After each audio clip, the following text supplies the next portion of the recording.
they hear the word marketing and they're like, oh no.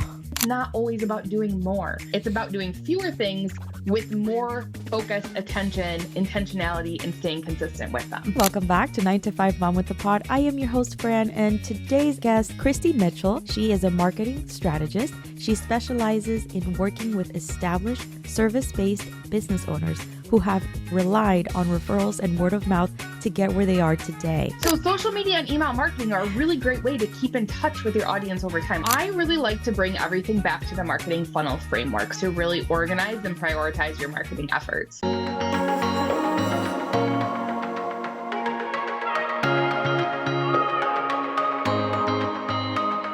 So, Kristi, welcome back to the podcast. How are you? Well, wait a second. You've never been here. Welcome for the first time. I'm sorry. Yes, for my very first time. I'm excited to be here. Thank you so much for having me. For next time, it will be welcome back.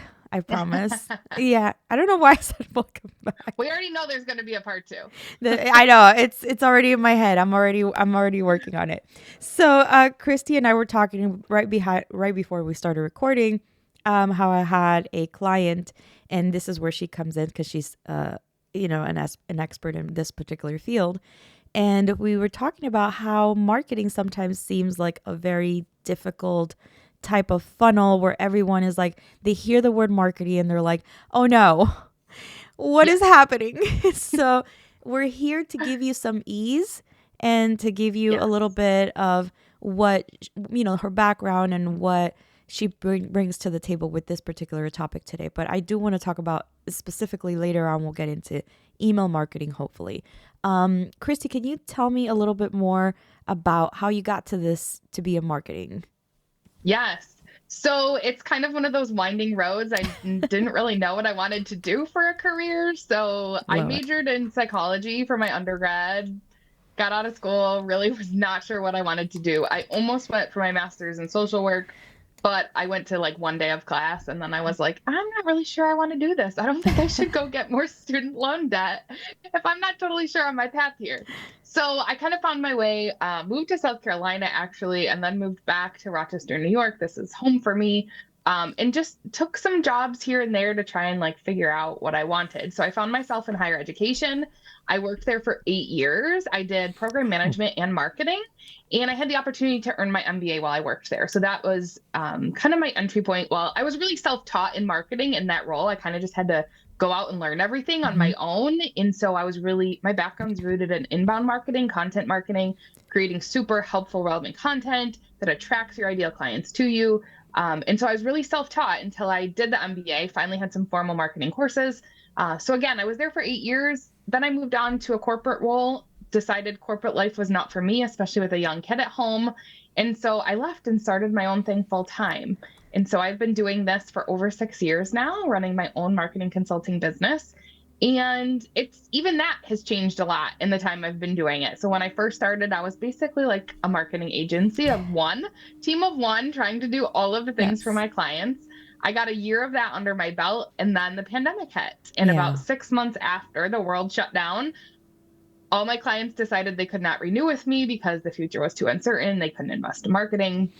And so I thought, gosh, if I already need to like reinvent my business after only a year and a half, and I'm really looking at the work that I'm doing and I'm honest with myself, I don't really love that. I knew that I loved running my own business, but I didn't love executing everybody's marketing for them. It's a lot to keep track of in terms of writing email campaigns and scheduling social posts and doing website edits and all of the things. I was just kind of getting burned out on it. So I thought, well, geez, if I'm busting my butt to build my own business, like I want to enjoy it. And so through some inner work, working with coaches, doing some branding things, what I realized was I really wanted to help business owners understand marketing better. And I wanted to work more in a consulting role, in a strategic role, to help them figure out how do they navigate this busy, crowded, overwhelming, frustrating world of marketing? How do they really kind of hone in on what things they need to do and tune out the noise that they don't need to worry about? And so that I really shifted my business focus, and that's what I've been doing ever since, staying on the strategic consulting side of marketing. I know that there's a lot going on out there for marketing, and there's so many books and so much information, and there's marketing in all types of categories. There's email marketing, there's, social media marketing. What's the first step that you would tell a client who's completely lost and is like, hey, I don't even know where to start? Like, what would be Yeah. your first advice to that particular person? It doesn't have to be a mom, it could be anybody. Yeah, so I really like to bring everything back to the marketing funnel framework. So a lot of times people have heard the term marketing funnel, but it Mhm. sounds super complicated and difficult and intricate. Yeah. I don't talk about it in that way. I talk about the marketing funnel framework as a way to really organize and prioritize your marketing efforts. So if you think of a funnel, right, the Right. widest part on the top, that's attract. That's the very first stage, right? People have to know about you. So you need to figure out how you're getting in front of people. That could be networking, it could be building up SEO, search engine optimization on your website so people find you when they're searching for what you offer. It could be getting out and doing presentations, right? A lot of people do speaking engagements as a way to increase their reach. So all of that stuff, a lot of what people think in terms of marketing ends up being at that attract phase. It's getting out in front of people, and that's the first thing you need to do. But where a lot of times business owners drop the ball is what comes next, because you can't just get out in front of people and hope that they're going to automatically become clients. It doesn't work that way, especially in service-based businesses, which is who I focus on working with, right? We have to build trust. And so the best way to do that is to really bring people into your world. And I say you do that at the second stage of the funnel, which is convert. So that is getting someone to fill out a form so that now you have their name and email address so that you can stay in touch with them. Correct. So that could be done in a variety of ways. It could be a private podcast. I've seen some people use that as kind of a lead magnet kind of thing. It could be a downloadable resource, right? For your example, if it's nutrition and coaching and those sorts of things, maybe it's a meal guide or something like that. Here's your shopping list for 1 week of healthy eating, something like that. Something that's super valuable that your target audience is going to be like, oh yeah, I'll give you my name and email address in exchange for that thing because that solves a problem for me. Right. So that's the convert stage. Now you have their name and email address, which brings you down to the third section of the funnel, which is nurture. And usually nurture is the longest because, again, we're building that trust with them. And the ways that we usually do that is through social media and email marketing. So I know you want it. We could dive into email marketing if you want. Ooh, but that's a woo. We'll be here for days. yes.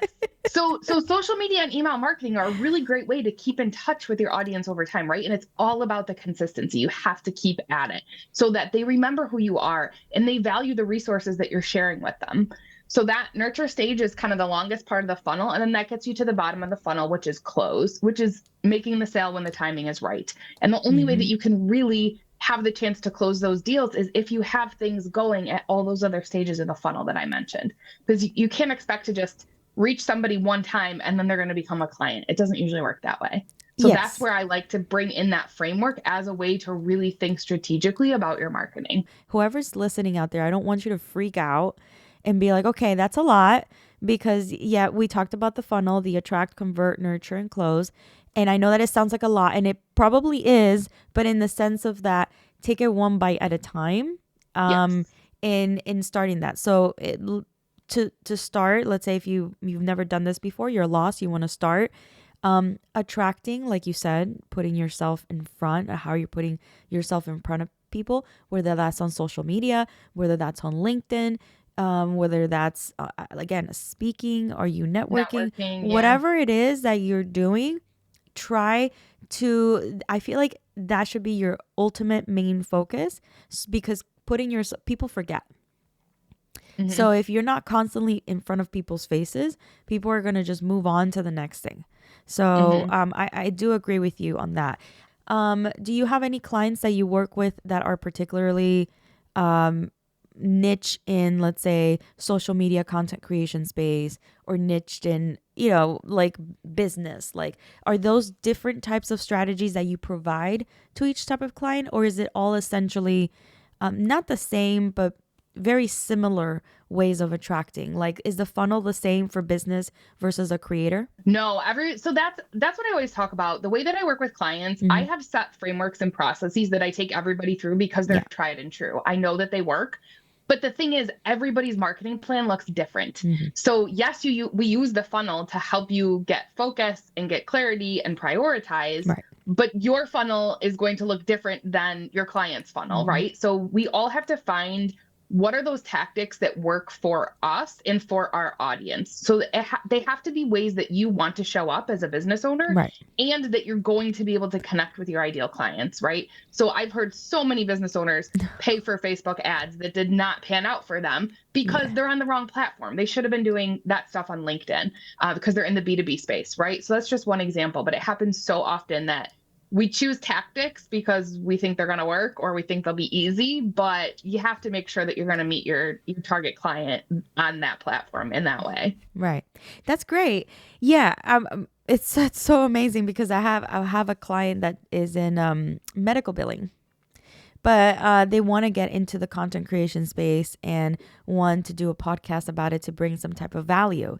And they understand, or they come to understand, that social media and putting yourself out there, aka attracting, is essentially the first step.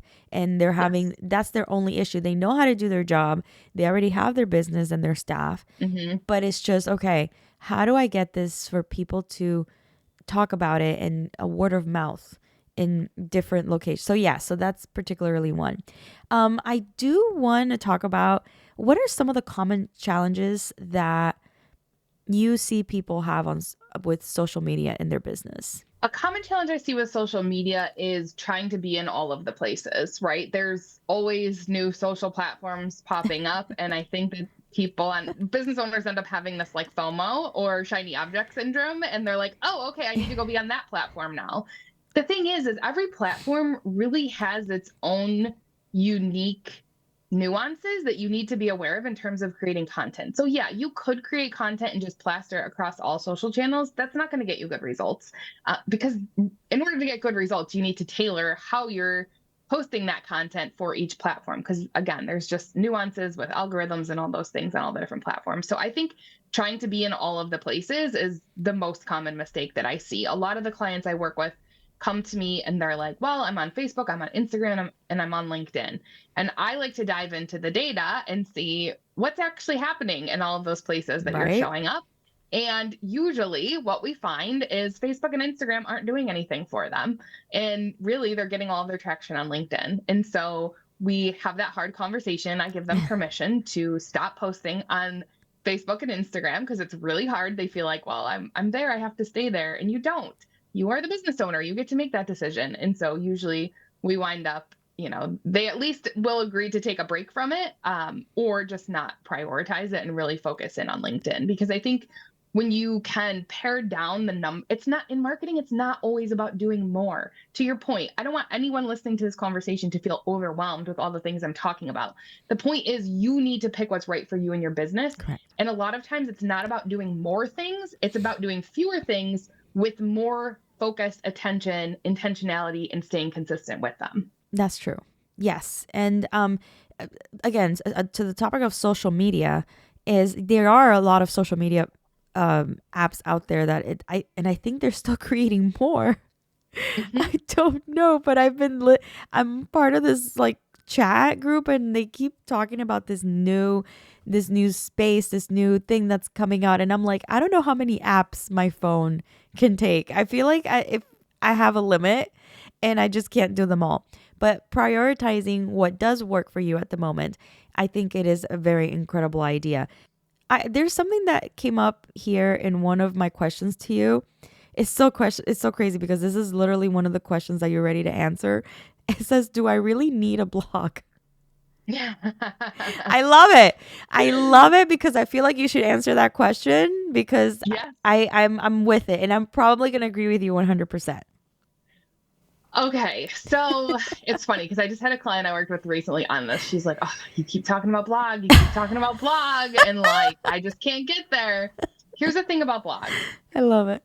It's like it's one of those things in marketing where I feel like all business owners are like, I'm supposed to be doing that, but I really don't want to. It feels like a huge undertaking, and I Yeah. would rather go like pound my head on the desk than write a blog.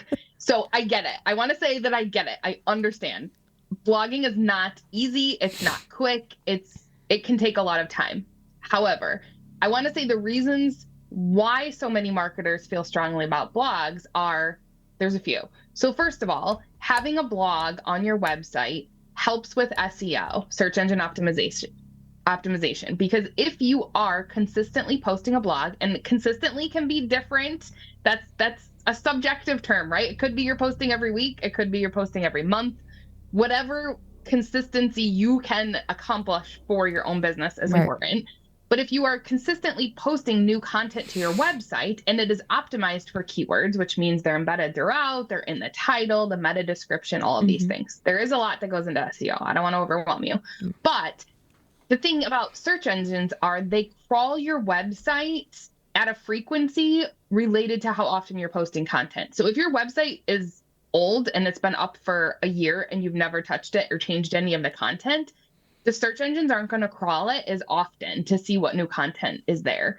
If you are posting consistently, then the search engines are trained to come back and look for more content so that that content can be indexed and you can be found in search. So that's part of the reason. It's the consistent content, new content coming onto your website, which is important. The other thing about blogs that I really like, and again, it takes a lot of work when I do this with clients to get them to agree to give it a shot. The nice part about a blog is that I feel like it can fuel all of your other marketing efforts. So if you put the time into creating even just one blog a month, that's going up on your website. You could chunk that up into social media posts, like take out, like, let's say your blog is 3 ways to eat healthy Right. during the holiday season, whatever. You could chunk that up and do separate social media posts for each of those 3 things that you're talking about in the blog. So now you not only have a blog, but you have 3 social posts. And you can also use that blog to feature it in an email campaign. Right. So you could send an email to your list and say, hey, check out what's new on the blog this month, and tease it a little bit and give them a button so they can click through and read the whole blog on your website. I agree. So that's another reason I really like blogs, is because it can make your life so much easier if you can kind of flip the way you're looking at it. Yeah. I told you I was going to agree with you 100%. I know where this is going, and it was intentional. I wanted to, you know, just literally ask the question to get the answer that exactly that I wanted, because but yes, that's on point. You could literally use your blog, and that will save you tons of time. Not only will it solve all your problems, it will solve your email marketing problem. It will, if you're afraid of doing too much email marketing. I particularly don't like to like spam my email. I've known that excuse me. I'm sorry, that's another thing. That's another thing. I don't like to spam people, and you need to everybody needs to calm down. You could do an email marketing once a month, okay? Like, you don't have to be on top of your computer every single day. But I've had email marketers that I do it every single day, and I will not lie, I get overwhelmed. Okay. Like, because I already have a lot of things going on, and you might get me on that day that I'm like, my literally like half of my feed is that particular email. I don't think that that's a productive email campaign, because then you're just burning out. You're not nurturing, you're just burning them out of like, oh my gosh, I feel like I'm forced to do something. But going back to the blogging will solve all your problems. It will solve your email marketing problem. It will solve your social media problem. So if I don't have any content, use the blog.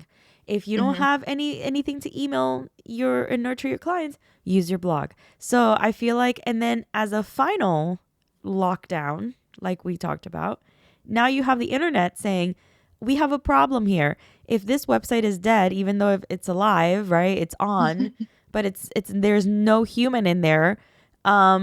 It's just like, okay, well, why come back here? Okay, well, Yeah. I don't need to come back here, not waste of my time. But if you're constantly like updating it, even if it's just like you said, once a month, I don't think once a month would take anything from you. If you think about it, you could split that once a month into 4 weeks. 1 week it could be social media. I'm sorry, 1 week could be the blog. Then the next week you could do that blog with the social media, and then the following week you could do the email marketing. If you're not, if you're not feeling, like, okay, I don't want to be doing this all the time. And then all you need is to take out time once a week. If you really want to break it down like that, like if you want to be it that way, you only need to take time once a week. And the other thing that I'll add too, back to the point about blogs can be really intimidating and challenging to write. Yes. One thing that I am absolutely loving, which we could have a whole separate discussion about Ooh, what is AI, this? but one tool that I absolutely love is called Cast Magic, and it takes your audio and video content and turns it into written content. I know there's other tools out there. That's just the one that I like.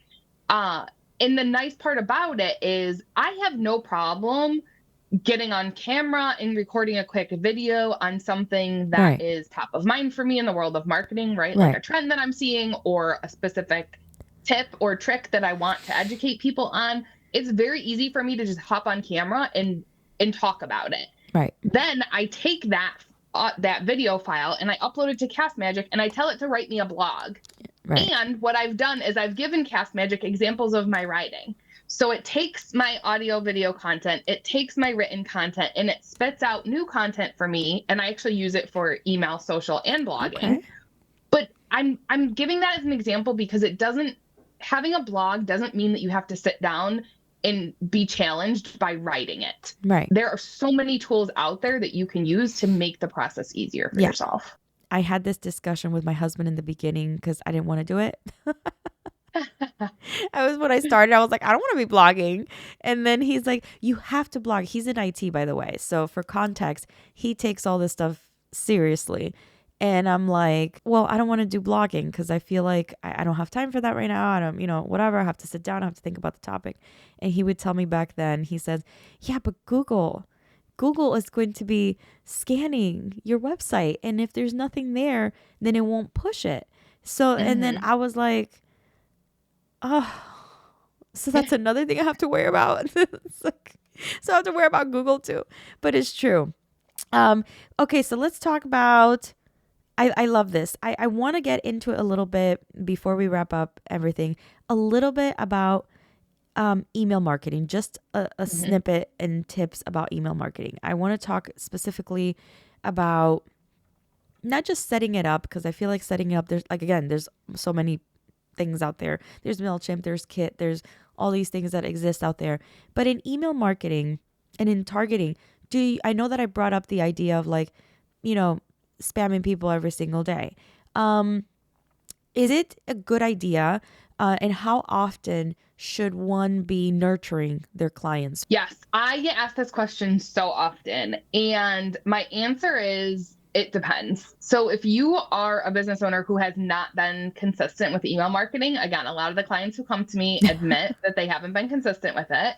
That's fine. I say once a month. If you're starting from a place of inconsistency or you haven't emailed your list in 6 months, I want you to email them once a month. And this should be value add content, right? It's not selling your services. In my mind, you have to earn the right to sell your services through email marketing. And you do that by sharing helpful, relevant resources with them. So it could be blogs that you've created. It could be other people in your network sharing some of their content as well, if it solves a problem that your audience has. Correct. So once a month, I think, is a good place to start. After you've been consistent with once a month emails, then I say bump it up to twice a month, and kind of so on. Like, take this gradual approach. And in an ideal world, I think, and I always give this caveat, you could ask 10 different marketers and get 10 different opinions on this. I think once a week is a good kind of guidepost to aim for long term. If you're starting from nothing, like, right. Once a month, twice a month, 3 times a month, and then get up to weekly if you can. Because, right, we all get so many emails all the time. I'm not a proponent of emailing multiple times a week because, as you say, people get annoyed and then they unsubscribe and they don't want to hear from you anymore. Yeah. But once a week, I think, is a fair cadence to stay top of mind. Even if people don't open, they're going to see your name in their inbox and they're like, oh yeah, there's that person. And here's what they do. And it's just keeping it fresh in their mind. So that's how I recommend approaching it. Well, that's amazing. I think I have your YouTube and LinkedIn. I want to tell everybody, and your website. So everyone out there listening, Kristi is on YouTube, LinkedIn, and also she has her website. I'm going to leave a link to her website below so you guys can go ahead and reach out to her specifically. It actually has amazing nuggets in there. It's kristimitchell.com for those of you who are driving, and Mitchell with the double L. And but I will leave the link anyway below, so when you have a chance, not while driving, but when you have a chance, just take a look at the website And literally I think there's a guide in there, right? Like, I actually have a whole section of free resources. So there's a oh my resources tab at the God, top. I have an on-demand masterclass that you can watch for free where I talk through the marketing funnel. So if you're like, wait, I want to like absorb this more, you can go check out that. I also have a free resource library, which has tons of LinkedIn tips and tricks, a lot of tech tools, which we touched on a little bit here about email marketing. So there's tons of resources there to check out. that's amazing. And she also has a blog, which we've been talking about pretty much for the half of this episode. She has a blog. Check it out, guys. And again, thank you so much, Kristi. Thank you so much for being here and joining me today. I really appreciate that you took the time to talk to us and talk to my audience about what you do. So I can't wait to have you again. Of course. Thanks so much for having me. No problem. Everyone, until next time, thanks for listening.